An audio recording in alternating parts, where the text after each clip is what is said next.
문재인 정부 마지막 해인 내년 예산이 604조 4천억 원으로 편성됐습니다. 코로나 극복을 위한 백신 확보와 소상공인 지원, 신양극화 격차 완화와 저탄소 경제에 초점이 맞춰졌습니다. 먼저 박병한 기자의 보도입니다.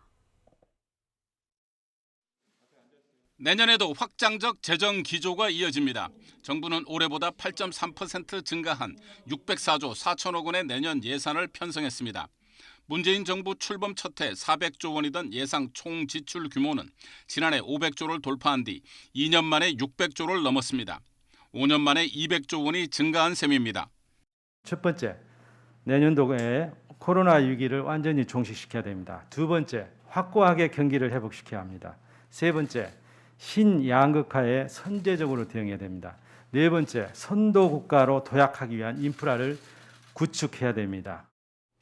내년 예산은 방역과 소상공인 지원, 신양극화에 따른 격차 완화에 집중 투입됩니다.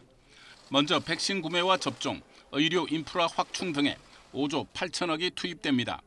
정부는 내년에 신규로 9천만 회분의 백신을 구매하기로 했습니다. 방역 장기화로 큰 어려움에 빠진 소상공인 지원에는 4조 원 가까운 예산이 배정됐습니다. 손실 보상 등 위기 극복, 폐업 재기 지원, 창업 등 맞춤형 지원이 이루어집니다. 일자리 예산은 31조 3천억이 편성됐습니다.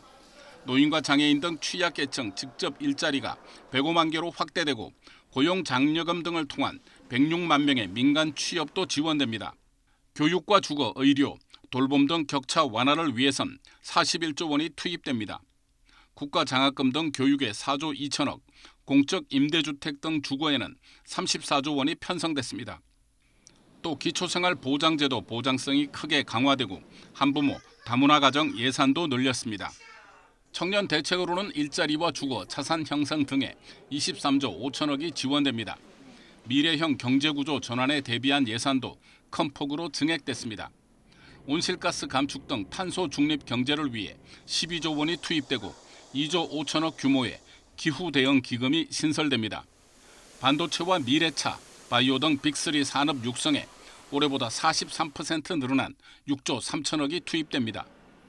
한국판 뉴딜 예산은 올해보다 12조 7천억이 늘어난 33조 7천억이 편성됐습니다. YTN 박병환입니다.